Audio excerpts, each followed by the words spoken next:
भौतिक दृष्टिकोण से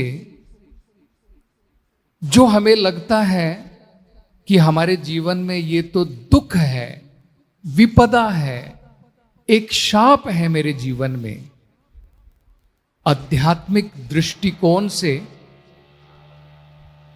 अगर हम देखेंगे तो हमें समझ में आएगा कि ये भगवान का आशीर्वाद है, शाप नहीं है, आशीर्वाद है। समझ में? देखिए, दो कितनी महत्वपूर्ण बातें प्रभुपाद जी ने बताई। पहला, जब हम आध्यात्मिकता प्रगति करेंगे, हर एक पग पर आपको अनुभव होगा कि मेरे ऊपर भगवान की कृपा है, भगवान की अनुग्रह है। दूसरा, अगर आप आध्यात्मिकता में प्रगति कर रहे हैं और आपके जीवन में कोई संकट आता है, कोई विपरीत परिस्थिति आती है, तब भी आप उसको भगवान की अनुग्रह ही समझेंगे। तब भी आपकी समझ में आएगा कि ये कोई मेरे ऊपर शाप नहीं है, ये भी भगवान की ही कृपा है। क्योंकि आध्यात्मिक दृष्टिकोण से अगर आप देखेंगे तो ये आप अनुभव कर पाएंगे कि विपरीत परिस्थिति भी भगवान के भक्त के जीवन में भगवान की अनुग्रह मात्र है। ये साक्षात आप अनुभव कर पाएंगे। तीसरा, प्रभुपाद जी बताते हैं, जो हमने सबसे पहले बात की थी, कि लौकिक सुख समृद्धि जिसके पीछे लोग पागल हैं, मतवाले हैं, they are mad after material prosperity. जैसे मुझे याद है, किसी ने एक व्हाट्सएप मैसेज में एक मैसेज भेजा था कि एक कॉलेज स्टूडेंट का इंटरव्यू लिया गया, क्या चाहिए, what do you want in your life? तो कहता है, अच्छी नौकरी, अच्छी छोकरी, बस यही चाहिए, मनी एंड वुमेन। तो लोग यही सोचते हैं, मटेरियल प्रॉस्पेरिटी, भौतिक संपदा, और उसके लिए हम लोग मंदिरों में भी जाते हैं, भगवान थोड़ा और प्रॉफिट बढ़ा दे तो कुछ पार्ट मैं दान भी कर दूंगा, है ना? So we are mad after material prosperity. लेकिन हमें पता नहीं है कि कितना बड़ा अभिशाप है। हम देखेंगे, भागवतम में इसका वर्णन किया है। The more you become mad after material prosperity, the more you are in illusion. हमारा भ्रम, हमारा संसार का ज्वर केवल बढ़ेगा और हमारी आध्यात्मिक मृत्यु निश्चित है। तो तीसरा पॉइंट है, ये जो भौतिक सुख समृद्धि लाभ जिसके पीछे हम भाग रहे हैं, ये हमें समझना है, ये भौतिक ज्वर है। It is a material fever. It should be decreased, not increased. इसे घटाना है, बढ़ाना नहीं। और चौथा, जब हम भगवान की भक्ति में आएंगे, भगवान की विशेष अनुग्रह हमारे ऊपर होगी। और सबसे पहले, अगर हमारे ऊपर अनुग्रह है तो ये ज्वर हमारा जरूर कम होगा।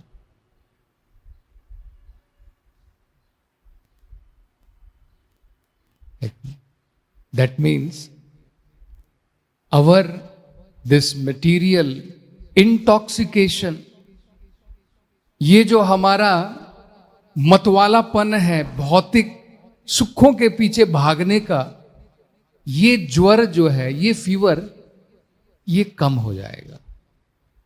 और पांचवा प्रभुपाद जी बता रहे हैं, भौतिक लोग इसको नहीं समझ पाते हैं, दे कैन नॉट अंडरस्टैंड। जैसे एक बार मैं अपने एक असिस्टेंट के साथ में, डिवोटी के साथ में, किसी सज्जन व्यक्ति के घर पर गया था कि भाई मंदिर का काम चल रहा है, थोड़े डोनेशन अगर आप देंगे तो आपका लाभ होगा, आध्यात्मिक लाभ होगा। उस समय मेरी उम्र लगभग, जस्ट मैंने 1 या 2 साल ज्वाइन किया था, 22 या 23 साल की होगी। तो मुझे देख करके वो कहता है, स्वामी जी ये जो उम्र है पैसा बनाने की है, जप करने की नहीं है। तो दिखा रहा है कि ऐसे जप करते हैं और ऐसा पैसा बनाते हैं। मतलब लोग नहीं समझ पाते। लोग सोचते हैं कि उनके जीवन का लक्ष्य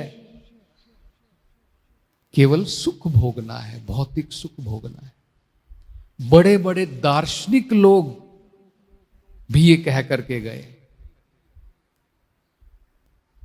ऋणम कृत्वा घृतम पीबेत यावत जीवेत सुखम जीवेत।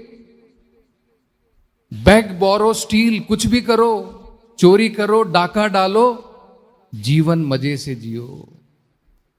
क्यों?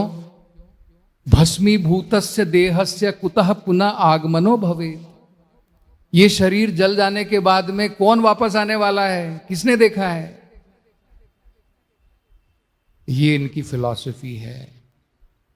इस मिसअंडरस्टैंडिंग के कारण कि अगला जीवन है ही नहीं, ये जीवन सब कुछ है, लोग सोचते हैं जब तक जीना है भौतिक सुख के साथ में जीना है। तो ये 5वां पॉइंट प्रभुपाद जी समझा रहे हैं, until you are spiritually advanced you can not appreciate this. आपकी समझ के बाहर रहेगा कि भौतिक विपदा, ये तापमान हमारा कम होना, ये भगवान का आशीर्वाद है। ये हमारी समझ के बाहर रहेगा। तो अब हम देखेंगे, यहां पर प्रभुपाद जी कह रहे हैं, नारद जी स्वयं अपना जीवन बता रहे हैं।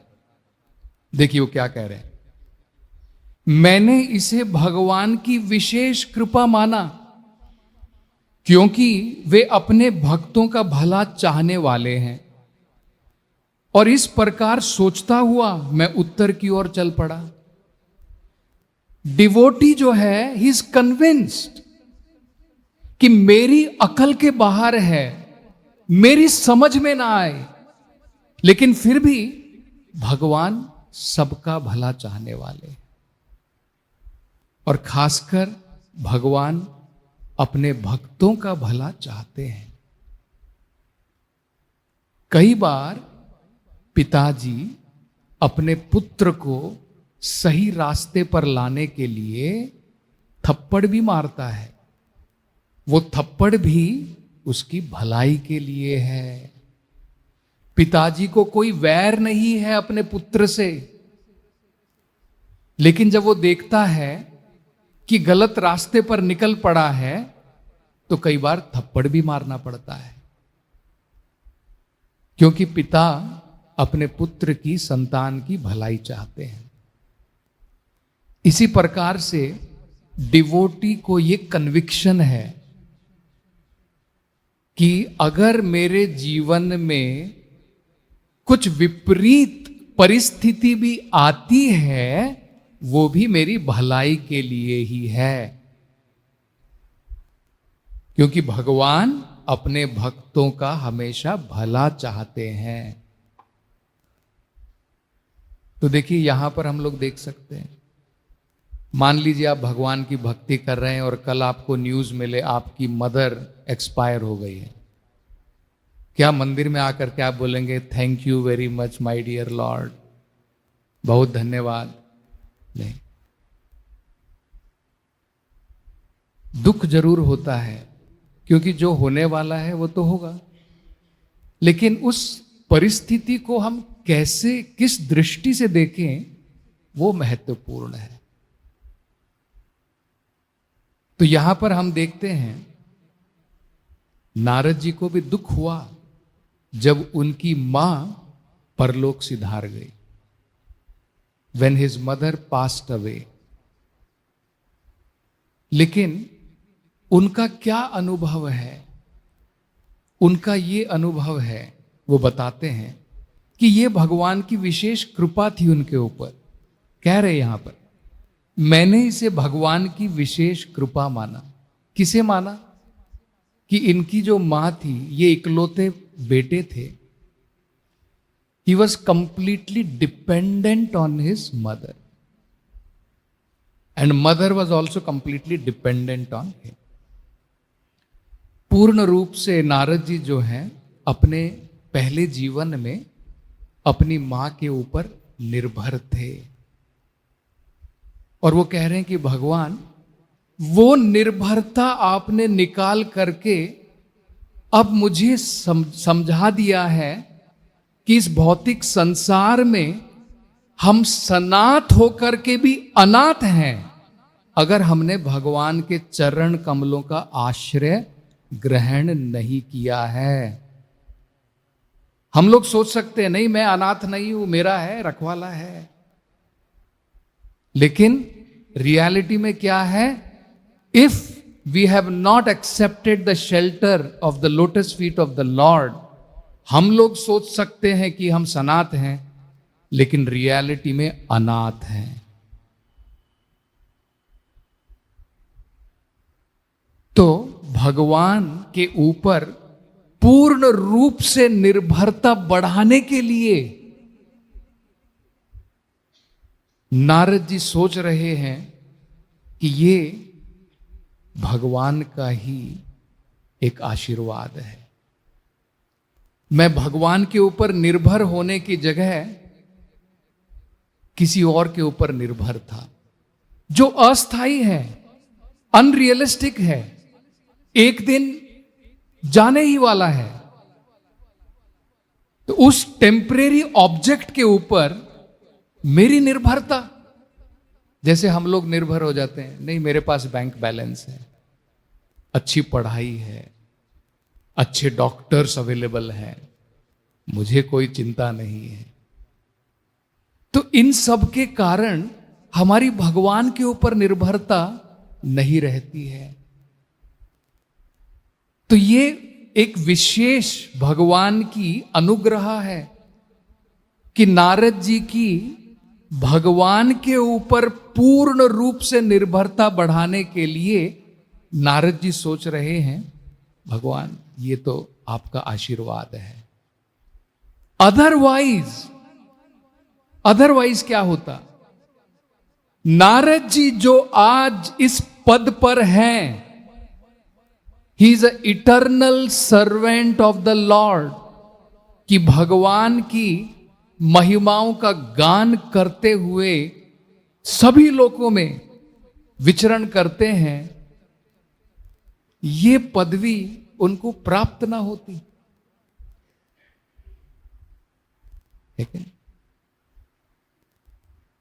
Without pain there is no gain. जब तक हम लोग कुछ कष्ट नहीं उठाएंगे तो कुछ मिलेगा भी नहीं। तो ये बहुत महत्वपूर्ण बात है। अगर आपने इससे पहले भी पढ़ा है तो परीक्षित महाराज की भी कथा आती है। परीक्षित महाराज को ब्राह्मण के पुत्र के द्वारा शापित होना पड़ा। शाप मिलने के बाद में परीक्षित महाराज की सोच देखिए, जैसे नारद जी की सोच है, इसलिए प्रभुपाद जी बता रहे हैं, महान जो भक्त होते हैं उनकी सोच इस प्रकार की है कि हर एक पग में, यहां तक कि विपरीत परिस्थिति में भी भगवान की अनुग्रह को देखते हैं। तो कहते हैं कि हे भगवान, ये जो शाप मुझे मिला है,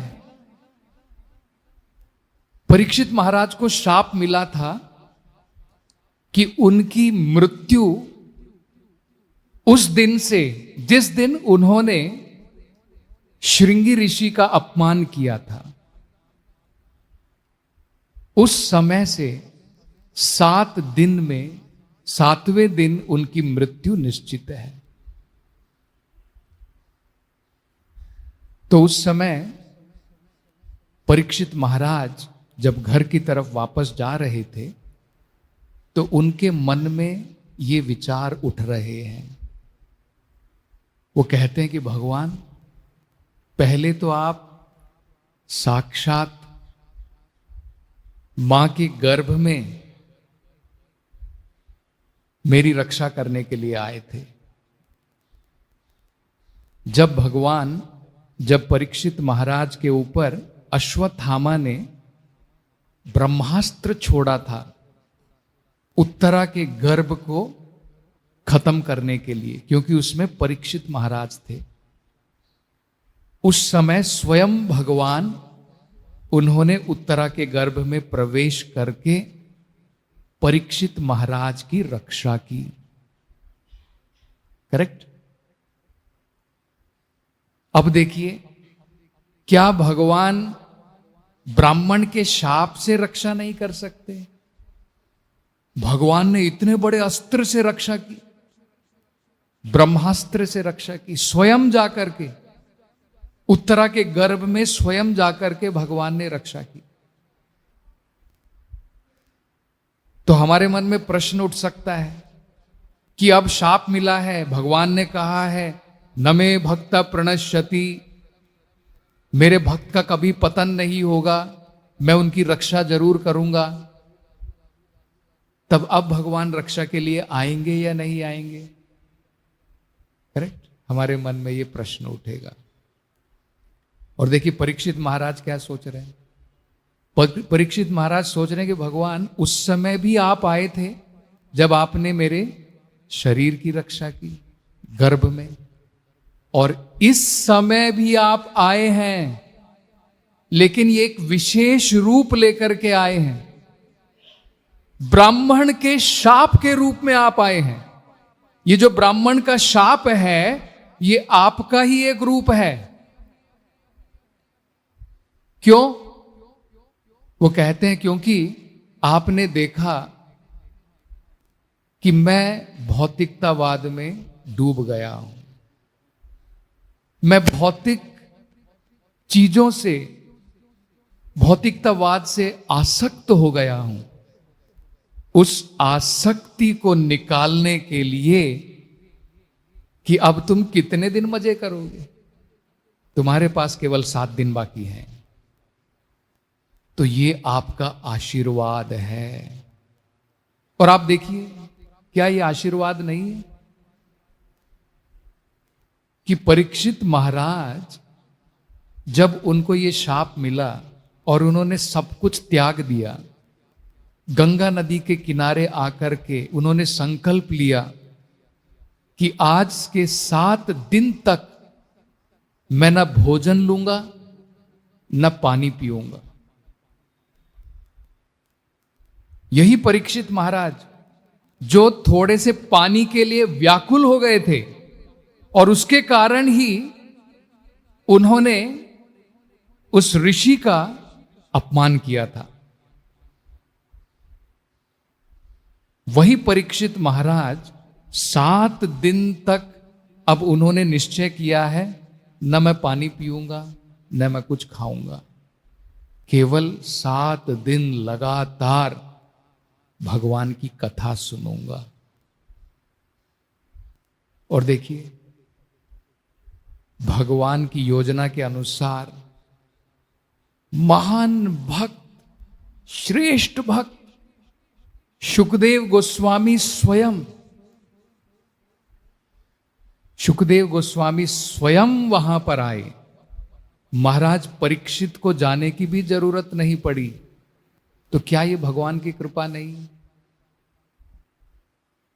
आप जरा सोचिए, हम भौतिक बंधनों में पड़े हैं, और भगवान अपने एक महान भक्त को भेजते हैं हमारे ऊपर कृपा करने के लिए, क्या ये भगवान की असीम कृपा नहीं है?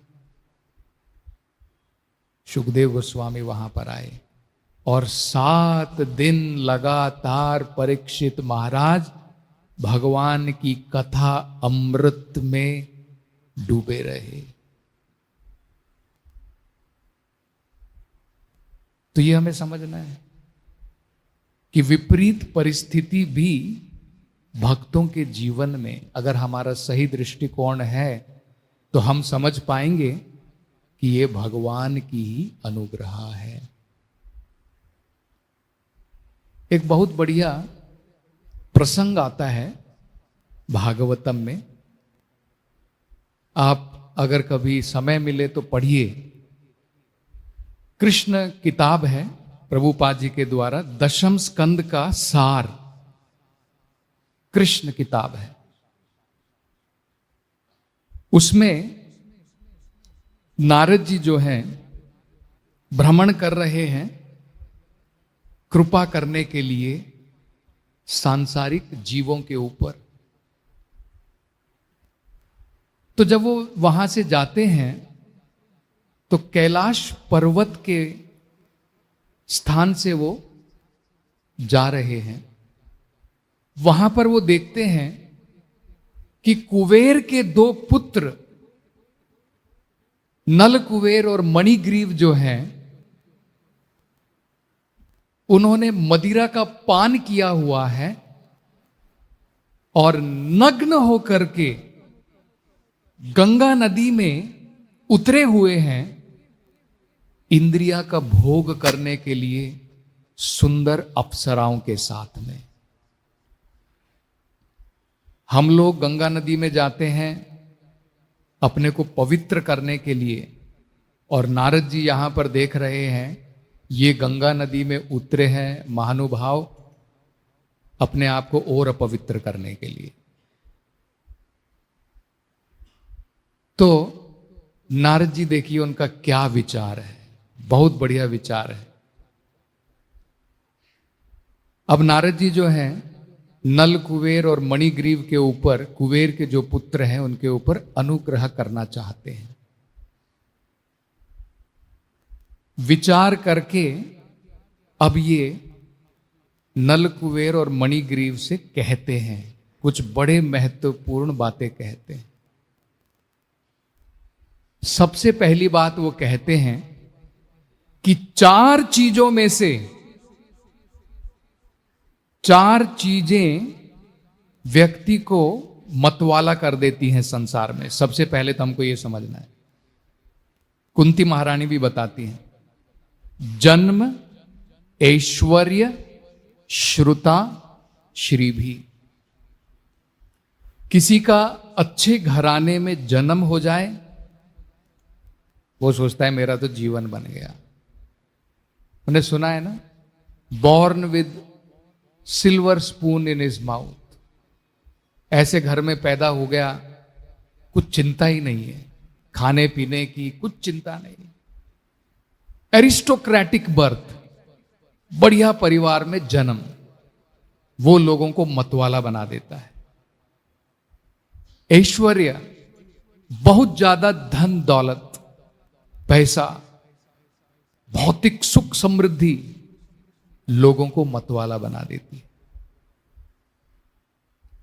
कितने लोग हैं टॉप मोस्ट, जो रिचेस्ट लोग हैं, कितने लोग हैं कृष्ण के भक्त, वो सोचते हैं हमें जरूरत नहीं है, वी डोंट रिक्वायर, हमारे पास लक्ष्मी है। गरीब लोगों को जरूरत है मंदिर जाने की, तुम जाओ जाकर के भीख मांगो भगवान से, भगवान बढ़िया बिजनेस दे दे, ये दे दे, धनम दे ही, ये दे ही। मतवाले पैसों के पीछे एक प्रकार का नशा चढ़ा देती है। और उसका रिजल्ट क्या होता है देखिए, जब पैसे का नशा चढ़ जाता है तब व्यक्ति फिजिकल नशे में उतर जाता है। ये यहां पर हम लोग देख रहे हैं, नल कुबेर और मणिग्रीव कुबेर के पुत्र हैं। कुबेर का मतलब आप समझते हैं, खजाना, कुबेर के पुत्र हैं। तो क्योंकि माता पिता की धन दौलत सब कुछ उनके पास में है, तो फलस्वरूप क्या हुआ, अब मदिरा का पान। और मदिरा का पान करते हैं तो ऑटोमेटिकली अवैध पराई स्त्रियों के साथ में संबंध, तो दोनों काम दोनों प्रकार के पाप कर्म में उतर जाते हैं। तो ये हो गया जन्म, ऐश्वर्य, श्रुता। अगर कोई बहुत ज्यादा पढ़ लिख जाता है भौतिक दृष्टि से, वो भी मतवाला हो जाता है, वो भी इंटरेस्टेड नहीं। Who is God, where is God, I am God. उसका पहला निष्कर्ष यही निकलता है, बहुत ज्यादा पढ़ा लिखा होने के बाद में आई एम गॉड। और श्री भी, सुंदरता, शारीरिक सुंदरता, वो भी आप देखेंगे कितने मिस इंडिया, कितने मिस वर्ल्ड भगवान की तरफ अट्रैक्टेड हैं, कृष्ण भावनामृत में। नो भाई, जब उनके पीछे लोग भाग रहे हैं तो वो किसी के पीछे क्यों भागेंगे, है ना। तो ये भी जो है मैडनेस क्रिएट कर देती है। एदमादह मदह पुमान, इसके द्वारा व्यक्ति नशे में हो जाता है। देखिए, हम लोग सोचते हैं केवल दारू से नशा आता है, ये चार चीजें लोगों को नशा कर देती हैं। अच्छे घर में जन्म, धन दौलत ऐश्वर्य, भौतिक विद्या और शारीरिक सुंदरता। नारद जी कहते हैं इसमें से सबसे ज्यादा जो हमें कुकर्म करवाता है, पाप कर्म करवाता है, वो है अटैचमेंट टू मटेरियल ऑपुलेंस। उसमें व्यक्ति सबसे ज्यादा पागल हो जाता है। इन चारों में, चारों पागल करने वाले हैं, लेकिन इनमें से भी विशेष पागल करने वाला धन दौलत ऐश्वर्य है। तो नारद जी देखिए क्या सोच रहे हैं, उनका विचार देखिए। उनसे कह रहे हैं ये धन दौलत के कारण तुम्हें नशा चढ़ा है, तो तुम्हारे लिए चिकित्सा क्या है? अगर किसी प्रकार से तुम्हारी ये धन दौलत तुम्हारे हाथ से निकल जाए, तुम दरिद्रता में वापस आ जाओ, तब तुम्हारी अकल ठिकाने आएगी। और वो कहते हैं कि जब व्यक्ति दरिद्र होता है तब उसके, वो मतवाला क्यों नहीं होता है? क्योंकि उसके जो सारे गुण हैं, जो ये गुण हैं जन्म, ऐश्वर्य, श्रुता, श्री भी, सब फिनिश हो जाते हैं। किसके ऊपर मतवाला होगा? पहला पॉइंट वो बोलते हैं। देखिए कैसे कंसिडर करके, जो है ना, विचार करके उनकी भलाई के लिए। जैसे यहां पर प्रभुपाद जी बता रहे हैं, भगवान भलाई के लिए सोचते हैं भक्त के लिए। कई बार हमारी समझ में नहीं आता, अरे भाई भलाई के लिए कैसे? तो यहां पे नारद जी बता रहे कैसे है तुम्हारी भलाई के लिए। तो पहले वो कहते तुम्हारा मत खत्म हो जाएगा, योर फॉल्स प्राइड, जो ये तुम्हारा अहंकार बढ़ गया है, जिसके कारण यहां से एक संत गुजर रहे हैं संत गुजर रहे हैं, तब भी तुम्हारी इतनी अकल नहीं है कि कम से कम शरीर को तो ढक ले।